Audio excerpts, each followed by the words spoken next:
Sporting Dog Adventures, run, boy, That run. was awesome. Everything you Good need boy. is here under the sun.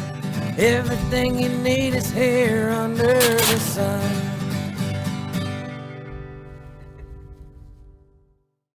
The Sporting Dog Adventures podcast is proudly brought to you by Soggy Acres Retrievers.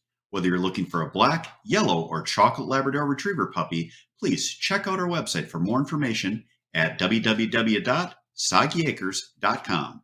You can also email Jeff at sportingdogtv@gmail.com or call 262-215-9683. And remember, everyone deserves a Soggy dog. It's Jeff Fuller from the Sporting Dog Adventures podcast, and I need a little help. Please stop what you're doing and give us a 5-star rating. Follow us on the platform you're on. Give us a thumbs up. And above all, share our podcast with your friends and family. Our podcast will grow even more, and we can get more people involved in the sport we love with dogs in the field.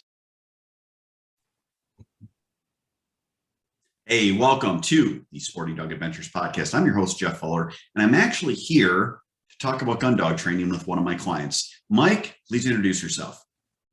Hi, I'm Mike DeRozier, and happy to be on your show. So Mike actually bought a puppy from me, and then he's like, yeah, I want to have my dog trained. This is going to be so cool. And then, oh, by the way, I have a second dog.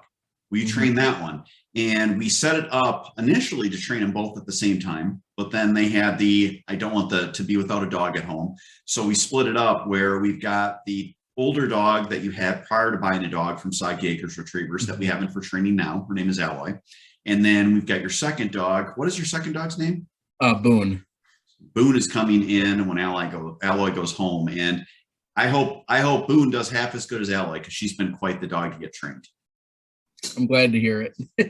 So I thought it would be neat to have Mike on the show, because Mike can talk from, I guess, a new dog owner and new hunter's aspect in what his expectations are, what he's seen. I haven't prefaced this with him or talked to him about it, because I wanted to get an actual account of what he has seen in training, what he's learned. So Mike, before you dropped your dog off, what did you think gun dog training was all about? So I wasn't too sure in general. Obviously I went on your website, kind of saw the general layout of the course. And I didn't realize, I guess, that the big majority being the holding, and holding being the real difficult issue for dogs, whether it's bringing the bird back or a bumper or anything. So that was a big eye opener. And when we talk about hold, most people will think that if the dog runs up and drops something at their feet or close to them, that's good enough. And honestly, with retrievers, we want to make sure that they're holding, coming in at least a hand on a front, where they're in front of you, where you can tell them to drop. Or if you're getting the dog trained, they really should come in and sit and then offer you the bird, where you can take the bird from them. And the way to look at that is it's a conservation of game thing. It's a conservation tool, because if you've ever duck hunted and a dog drops a bird in the water, many times that bird will dive down, and the dog either can't find it, their bird will actually dive down, go undercover, and they'll drown. That's what we don't want to have happen, because that's wasteful. So it's a conservation tool, and mouth control is just a huge thing. When we hear about people that have hard mouth dogs or dogs that are just too soft to finish a retrieve, it's just that they haven't gone through a conditioned retrieve. So Mike, when you look at from there, what did you think as far as the progress of your dog? Did you, and this is something that's funny because I never ask about, but I always watch customers when they come, and even with obedience customers, they'll come after like 2 weeks and they're like, my God, my dog sits. It doesn't move. And it's like, yeah, they're supposed to, but it's all working on control. What did you think as far as your progress? Were there times when you're like, oh my God, I'm nervous, my dog's not making enough progress, she's not going to cut it? Were there times when you're like, she seems like she's doing awesome? I guess walk us through what it was like for you as a client having your dog in for training. Yeah, so I think I've been out there 3 times now. And each time I'm definitely surprised at how well she's doing. Just the steadiness in general, seeing her going out and retrieving. And as you mentioned, when we were out there, just her taking the straight paths, not taking shortcuts. Just I love seeing that, because obviously that's what I want to see out in the wild as well. Mhm. Is when I'm hunting, I don't want her out there lollygagging. I want her to come back as soon as she can, to make for a better hunt for us as well. So Alloy's doing great. All Mhm. dogs struggle on something. And it's funny because I try to be as open as I can with clients and tell them, this is where your dog's at. This is what we're struggling with. But don't worry, because eventually they all end up in the same place after 3 months. And Mike's dog was just, my goodness, what a pain in the butt to get her just to sit. She would not sit. She would not stay still. And it was a lot of pressure that we had to put on her. But the beauty of it was, when you put pressure on her, she did not fall apart. She was kind of looked at you like, yeah, okay, if I were bigger, I'd bite you. But it was great working with her, because she has great drive. She powers out to whatever she's picking up and drives straight back to you. And it was a struggle a little bit trying to get her to do the finishing stuff.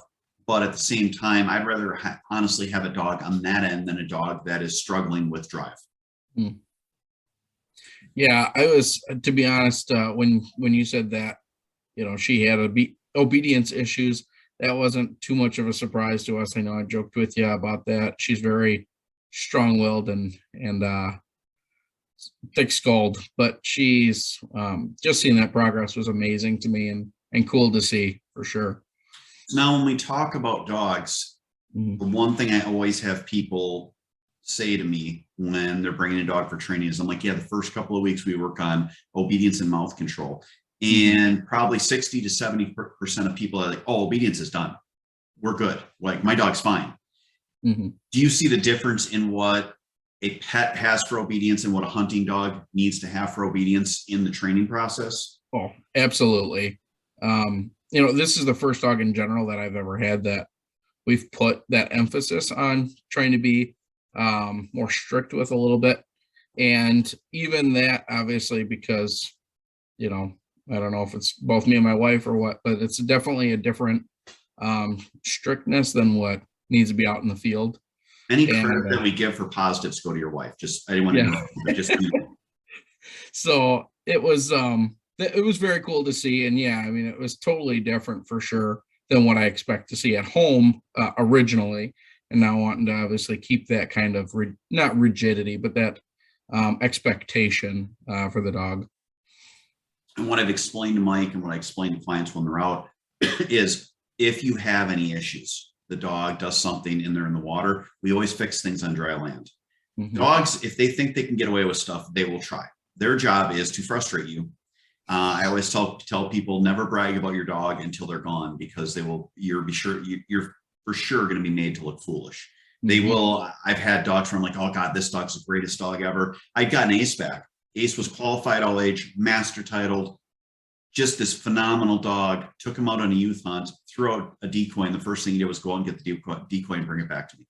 I'm like, oh my God, this dog is like, what are you doing? It's like pitch black and the dog's pounding out there to get my decoy and bring it back. They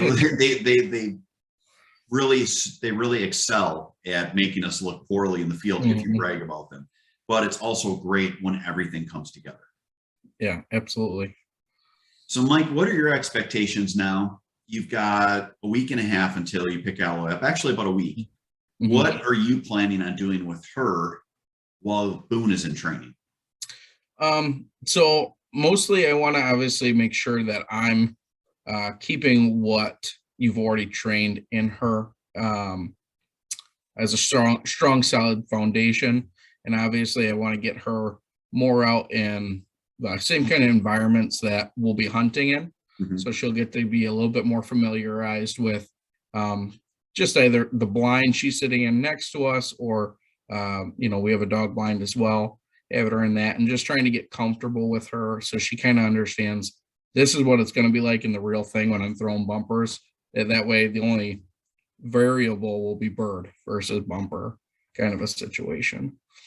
Yeah, it's the old practice how you play type thing, where you want to make sure that you're putting dogs in an atmosphere that is the same as what they're going to see in hunting. I tell clients, when you take your dog home, don't just work with them in the yard, throwing bumpers, working on stuff. If you can, take them to a similar area that you hunt, that is like where you hunt, because the last thing you want to have happen is opening day comes, the light comes on, and the dog sees something totally different. Mhm. It's not uncommon. You know what? The first couple of birds that are shot, the dog may struggle, and you may have to help them with it because it's different. I can't simulate hunting and training, but it is something that if you have them out and work with them prior to the hunt, you're going to be in such a better place for success. Mhm. Yeah, and the nice thing too is I've got a couple of friends we go with too, so that'll be nice. As you mentioned before, I'll be able to handle and focus on her versus hunting those first couple of times, and just really staying with her and making sure she's steady and works hard. So So what have I told you as far as your dog out on a hunt? What is the most important thing that you need to do on the first couple of hunts? sure. So obviously not bringing necessarily a shotgun with, being a handler first, and making sure obviously we emphasize the hold versus here. I know I struggled with that, saying here a lot versus hold. So those were the big takeaways for sure. Then you've got your buddy that you hunt with that also has a dog that he bought from us that's coming in for training. As far as having both dogs hunt together in the first few hunts, what was my insight for you? Yeah, only one dog at a time for less seasoned dogs, so that way they're not learning bad habits, and we can focus on training the one at a time. Control the chaos. Besides, if you and Jones went and neither of you took a gun and you both handled your dogs, I guess you probably wouldn't shoot much. Correct. Maybe not too much different, but well, there you go. Are one of you a stronger shot than the other that you should maybe have one guy handling the dogs at all time, or how does that work? We like to argue who's better for sure. If you're handling the dog, you never miss, and then you get to give everyone crap about their shooting. That's what I always liked. When I did TV, it was always fun because I never missed. I mean, I pulled up and shot. I'd make sure a bird went down in the TV show. I was an awesome shot, but that's half the fun about getting out, being in the field. I mean, you guys are going to enjoy having a dog out there so much more. I know you're a new hunter. Your wife hunts as well, and she's new to the sport. You guys are going to really enjoy having your dog out there with you. Absolutely. Now, are you planning on doing upland hunting with your dog? I am. That'll be kind of a new thing for us too, because we haven't done any upland in general. So that'll be a new experience. Very excited for. Yeah, in the state of Wisconsin, we don't have a lot of wild upland game. There's a lot of grouse, but when we look at pheasants, quail, we don't really have many. So there's a lot of hunt clubs you can go to where you can put birds out. You can enjoy your day, get a pizza after. It's kind of nice, but that's nice too. What I would suggest is if you guys are going to do upland hunting, find a club where you can either put a few birds out at a time by them, or you yourself can put them out and just do like 2 birds at a time, 1 bird at a time, and keep it controlled for the dog so the dog understands what they're doing. Sure. You're going to have the dog where there's 2 of you, your wife and yourself. Have the dog run back and forth as you call her back and forth. Here, good, hunt it up. Here, good, hunt it up. Keep her in range. I always try to put the birds on the outside of the people, so they naturally quarter past the people. If you always put the birds between you, you'll actually get where the dog just kind of like wanders up right between the 2 people. So that would be something to work on. And then especially when there's only 1 bird, you only have 1 you can miss then. So it makes your hunt longer, right? Yeah, absolutely. I don't think I'll have to try too hard at that. So I thought this would be a great show topic for everyone. Mike is going to come back after our training tip, and he is going to talk to us about a memorable hunt. Again, Mike is fairly new to hunting. It's a breath of fresh air to be around people that haven't been infected with the a lot of his hunting TV shows. So I guess that was my ilk that some of that caused. But the stereotypes of what hunting's about, and to hear from him about, I want to hear about his hunt, but I want to talk to him also about how do we get more people involved so that we can recruit more people to the sport we all love. Sounds good. All right, Mike, thanks for being on this part of the show. Stay tuned next for Gundog training tips for the Gundog program. And I'm actually going to go over some problem solving that you're going to see during the latter halves of your gun dog training when we're looking at finishing school. So stay tuned for that and more coming up after this.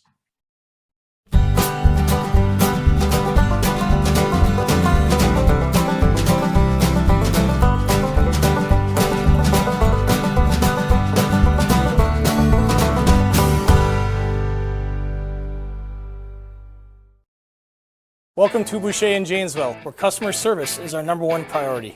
Our customers come back to us because of the experience that we provide for them. We're here to make sure that we find you the right car, one that fits your budget, and do so in a timely manner.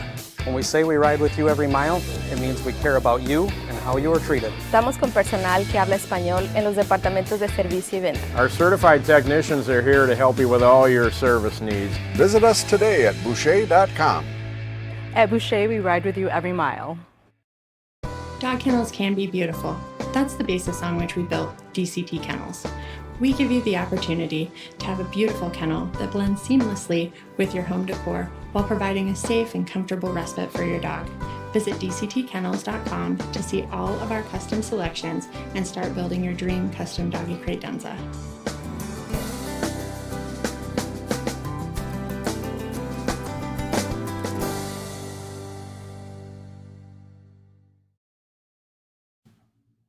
Hey, welcome to the training portion of the Sporting Dog Adventures podcast episode. I wanted to talk about different things that you can see and that you can fix or work with your dogs once we're getting them toward the end of our gun dog training. I know I had one gentleman on YouTube that asked about how you stretch a dog out where the dog does not make progress past a certain point because they're used to you throwing at a certain distance. I know that he said that he trains by himself, but what you need to do on this is find someone else that can occasionally throw bumpers for you.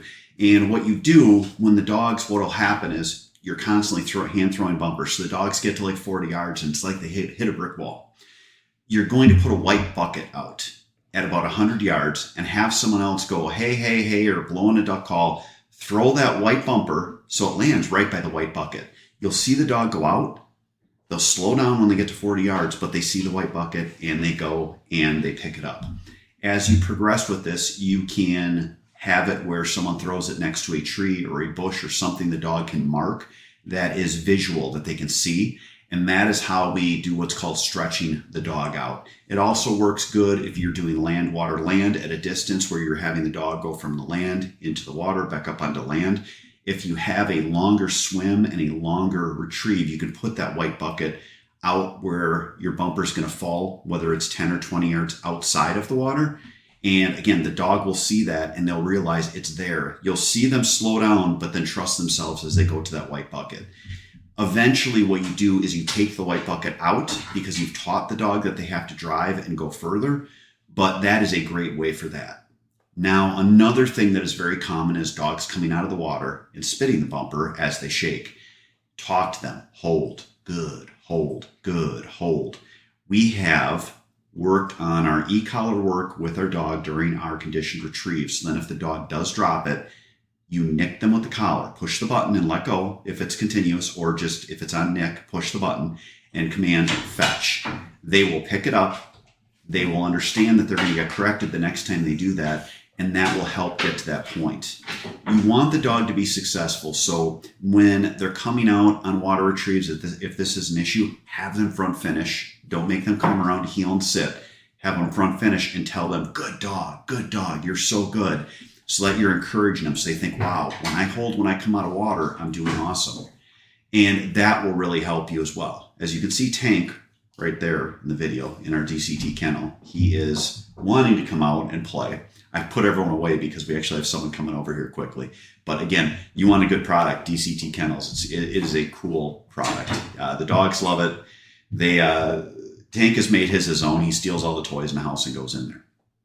So anyway, back to when we're working on things you can run into. When you have birds that are fresh killed or just shot, you can have dogs where it's different consistency than when it's a bumper. So when they have that bird in their mouth, hold, good, hold. If you get a dog that starts to crunch and starts to do anything with the bird, what you need to do is take a step back and then work with them on your hold drill. Remember back to where we were walking at heel and telling them hold with a bumper? Do the same thing with a bird. have them on a leash. Then you have complete control over the situation. Tell them hold, tell them good dog. Keep telling them this over and over so that they're in a position so that they succeed. Lastly, do your whistle training. We don't want to be the person that's yelling in the marsh. Beep, beep, beep is here. Work with them on that. Work with your one whistle, which is beep and a sit command. You can start to use that in upland, and that is the precursor of something that you're going to use when you're going to, if you move on in your training, going to teach your handling drills and try to stop a dog in a blind retrieve. So keep your standards up. Make sure the dogs are finishing retrieves, not just in training, but also make sure that they're doing that during hunting. The number one thing we can do is allow dogs to get away with things during hunting because we're in a hurry. Our buddies are yelling at us, telling us, hurry up. Have your standards. If you accept a dog dropping the bird 4 feet from you, that's where that bird will always be. Keep your standards up. Fix problems outside of hunting. If a dog starts to have issues, just don't take them hunting. Work with stuff so that you can get them fixed so that they are under control. The more that we let stuff perpetuate, the longer the dogs are going to struggle and you get bad habits. I have had dogs that went home fully force fetched and ready for gun dog training and then come back the next year where they would not pick a bird up. And that was because they went through a whole season of basically telling the owner what they were going to do. I'm not picking that up. I'm not going to bring it back to you. I'll find it for you, but I'm not going to. Again, eating birds, that is something, if they're tearing birds apart, you have to fix that stuff. This stuff just gets worse. It is different things that you're going to see possibly with dogs. It's only a small percentage, but I figured it was something we could touch on. If you're watching this video or listening to our episode, please let me know questions you have. We have one more episode in our gun dog training program. This is our finishing school. So I want to go through things. I will come up with some more things that you can use in your training program for issues next week in the last edition of our 3-month series that we've been doing. Thank you so much for listening to this part of the show. Stay tuned again for a great interview about hunts next after this.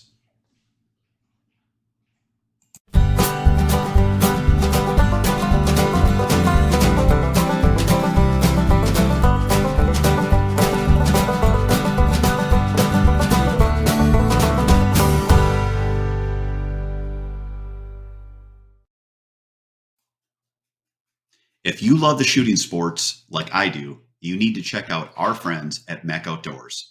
They have fantastic products, whether you're looking at shot shell or metallic reloading, or you want to get yourself a clay thrower so you can practice up for the season. For more information, check out their website at mechoutdoors.com. The Sporting Dog Adventures podcast is proudly sponsored by Trupanion, medical insurance for the life of your pet. We all know that unexpected accidents can happen. That's why I partner with Trupanion's breeder support program to send all my puppy buyers home from Soggy Acres with an offer for Trupanion coverage. Learn more about Trupanion and sign up for their breeder support program by visiting trupanion.com/breeder. Be sure to tell them that Sporting Dog Adventure sent you. Hey, welcome back to the show. We're back with Mike. Mike is going to talk to us about not one hunt, but two that are memorable to him. So Mike, tell me a story. Sure. So the first one is more humorous than anything else. Me and my good friend that are hunting buddies went out and didn't see much that particular day. And as my friend is walking out and picking up the decoys, this solo goose comes in and flies in. And my initial instinct is to yell at him to let him know. And his initial instinct is to yell at me to obviously shoot at it. Mm-hmm. So I was also walking out and I'm in mud and not the most well balanced at the time because of my footing. And so I pulled up the shotgun and I fired a round, and because of my balance, I completely landed on my butt and sunk right into the mud. So just kind of humorous and just showed my 100% inexperience with it. And athletic prowess. Yeah, exactly. And the second one was actually just at another public hunting spot out doing some duck hunting. And we had sat behind this little blind, and we're see out of this left side of our eye, we see a doe come running into this water, and we weren't expecting, obviously, and hear some more noise in the woods behind it. It happened to be a buck chasing them out.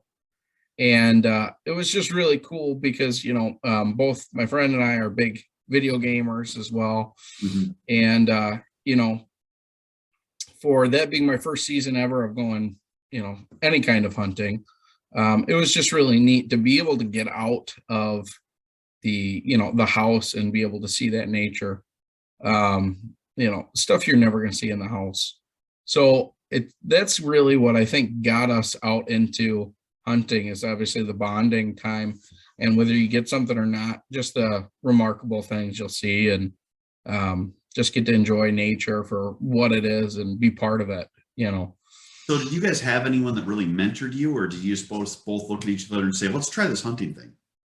So my hunting buddy Jones was actually the one to ask me if I wanted to go. I had no family that is into hunting at all, and it was just like, I just wanted to go out, hang out with my buddy and bond. And Jones it was more into deer hunting for a while, and I believe this was like his second time really going out for waterfowl in general.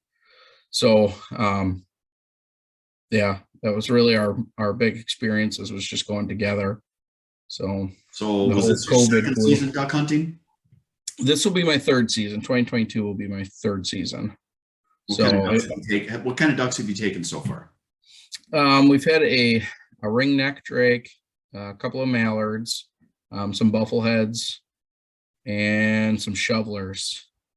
So Hunt is not a hunt without a Hollywood duck. That's what I love those. I love those shovelers, man. They saved more TV show episodes because they decoy perfect. They come right in, they're cupped up, and they just look beautiful. And honestly, nobody knows until you get them back to the blind if what it was. It looks like a mallard. Yeah. So yeah, it was always neat. We've had a lot of great decoying shovelers that we've made famous. They're wild. They're cool looking. Before ever doing waterfowl hunting, I didn't even know, there were that many types of ducks out. Everybody knows the mallard, and never even thought about the fact that there's other species out there like that. So very cool. Yeah, I always make my kids before season starts, they have to recite to me what the bag limits are, so that they know. And trying to get them so they can pick them off on the fly when they're out of ways. But that's something that, honestly, picking out what the duck is, I struggled with until I was done with television and filming, because of the fact that I had so much divided attention, where now it's just about hunting. It's just pure, where I don't have to worry about camera guys and this and that. So it's just watching that bird come in, and I'm getting pretty good. I've had a few that I was wrong on when they came in, but generally speaking, I'm getting set. But if you ever hunt with someone that's great with bird ID, oh man, they'll be like something out like a quarter mile, half mile away, and they're like, oh yeah, that's a teal, or yeah, that's a wood duck, or that's even more bizarre. They'll pick something even more obscure that you don't see in Wisconsin a lot, and they just pick it right out. Yeah. Yep. It's quite the talent. So Mike, when we look at hunting, we look at the numbers in hunting are going down. What would you say to people that are experienced hunters? How do we make it grow? I think we just need to make it more personable. The fact that, for me, it was my buddy just saying, hey, do you want to go out? And again, we had no idea what we were doing. It was just more time to hang out and, kind of talk about what's going on in our lives. And I think, granted that was during COVID too, so that definitely had a part to play, I think. But getting out the house, it's just good for your soul, I think, and I think if you can stress that positive bonding and just kind of being out in the elements is what people need, really, and getting that out and not being afraid to, pass on information and knowledge. I think people are willing to listen to it. It's just, again, making it personable and fun to do so. And a lot of that you will not find on social media. My goodness, Yeah. I cannot believe the hate and vitriol on social media where people will ask a tip. And you know what? I get the fact that you don't internet scout, and there are people that do. And we literally, when I have people that hunt with me, I tell them, I'm like, you didn't hunt here? Don't tell anyone where you were, and no tagged photos. Because I've been told by people later, like, hey, man, thanks. I didn't know there were birds up there. I mean, it's pretty sad. People scroll through the stuff on Facebook to try to figure out where people are hunting, and instead of going out and doing the work themselves. Yeah. But you also get where people ask about how to put out decoys or how to do this or how to do that. And it's always, why don't you read a book? Why don't you get experience? And it's like, guys, they're trying to get experience. They're trying to get some help. I mean, that's with dog training. I know I'm kind of like a drill sergeant when I talk to clients, because I'm kind of like, why'd you do that? Knock it off. And I'm very, very, very blunt, but still trying to educate so that someone is successful in the field handling their dog. These are the things that we pass on so that we become stronger as a group, as hunters. Absolutely. Mike, thank you so much for being part of our show. Thank you, everyone, for watching this episode of Sporting Dog Adventures podcast. It was a great show. I hope you guys enjoyed it. Stay tuned next week. Again, listen to our show, share it with your friends, give us a thumbs up, 5-star rating, whatever you can on your platform. Everyone have a great week. God bless.